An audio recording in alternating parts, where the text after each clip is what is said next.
देखिए, ये बिल जो है प्रथम दृष्टया भारत के संविधान की मूल आत्मा के खिलाफ, ये देश को बांटने का प्रयास। इंडिया गठबंधन पूरी शक्ति के साथ ऐसे किसी प्रयास को नकार देगा, पूरी शक्ति से विरोध करेगा जो देश के संविधान की मूल भावना के खिलाफ है।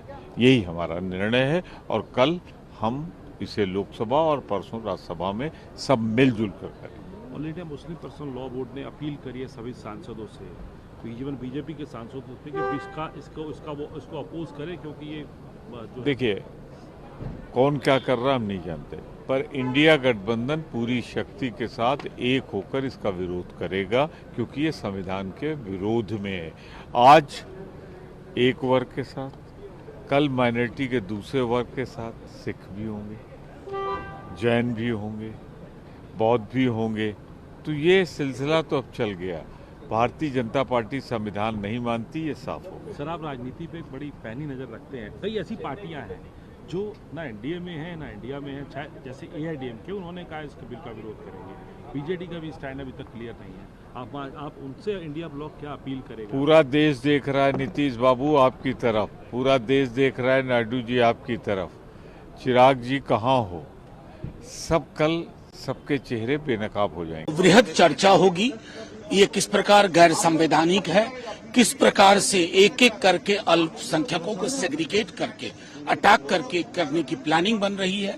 डॉग विसिल पॉलिटिक्स के चरित्र को उजागर करेंगे, इस पर बात होगी। लेकिन आपकी पार्टी के जो सर्वा हैं तेजस्वी यादव, उन्होंने कहा है कि यह अनकॉन्स्टिट्यूशनल बिल है और ये नागपुर का नहीं, बिल्कुल कानून बिल्कुल सही, ये अनकॉन्स्टिट्यूशनल है। इनके तो 90% बिल में कॉन्स्टिट्यूशन की धज्जियां उड़ाई जाती है और ये भूल जाते हैं कि हमने फार्म लॉज के वक्त में कहा था हाथ जोड़ के कि इसे मत पास करो, वापस लेना पड़ा ना। सड़कें रोशन हो गई, गांव गली रोशन हो गए, संसद को बुलडोज कर दिया, गांव को नहीं कर पाए सड़कों को। रणनीति तय, यूनाइटेड होकर कल सारे लोग बहस में हिस्सा लेंगे और जो अमेंडमेंट विपक्ष की तरफ से आएंगे उसको सपोर्ट करेंगे, डिवीजन की मांग करेंगे, वोटिंग करवाएंगे, चर्चा पूरी करेंगे, कंप्लीट। रणनीति का सवाल नहीं है, ये अधिकारों का सवाल है। एक सशक्त लोकतंत्र में किसी के मन से नहीं देश चलता, ये देश हमारे संविधान से चलता है। तो हम चर्चा में भाग लेंगे, जैसे उनका हम सुनेंगे।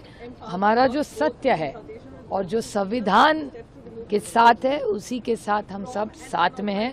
बहुत अच्छी चर्चा हम सब की इंडिया अलायंस की हुई। हम कल पूरी ताकत से साथ में हम डिबेट में रहेंगे। चर्चा में हिस्सा लेंगे, बहिष्कार नहीं। वोटिंग डिवीजन भी मांगेंगे आप लोग, जरूरत पड़ती है? बिल्कुल बिल्कुल बिल्कुल। मैम, बहुत दिनों बाद ये भी दिखाई दिया कि पूरा इस मुद्दे पे सही पूरा इंडिया ब्लॉक एक साथ आया पूरे सेशन में। बहुत में नहीं, पिछले हफ्ते भी हम सब पूरा इंडिया अलायंस मिला था। हाँ, डिस्कशन, फुल डिस्कशन होगा, वोटिंग होगा, सब कुछ होगा। क्या प्रोटेस्ट का भी करेंगे आप लोग? हम लोग डिस्कशन करेगा, बीजेपी डिस्कशन नहीं करना चाहता है। हम we want to discuss the matters in the floor of the parliament, we want to participate in the voting, but BJP will not allow to discuss. They will create. Basically, on the beginning itself, when the bill was introduced in the Lok Sabha, that point of time itself, India Alliance Party have a clear-cut stand on this thing. This bill is a targeted legislation. This bill is actually anti-constitutional also. That's why we are going to oppose this bill. We oppose it in the introduction stage. We oppose it in the JPC. Tomorrow also we oppose the anti-constitutional provisions of this bill definitely. That is what the unanimously India Alliance parties did, and we are going to request other like-minded parties also to vote against this anti-constitutional bill. So how do you see the other challenges also, because there are some certain parties which are not the part of the India bloc, nor the part of the NDA. They are saying that they have a different view, like AIDMK. They have opposed. They have said that they will oppose the bill, and other parties like BJD also. Will you reach out to them? No, sir, certainly. I think we are all we requesting all of them that they should vote against this anti-constitutional bill. We are requesting to the like-minded political party and other political parties also.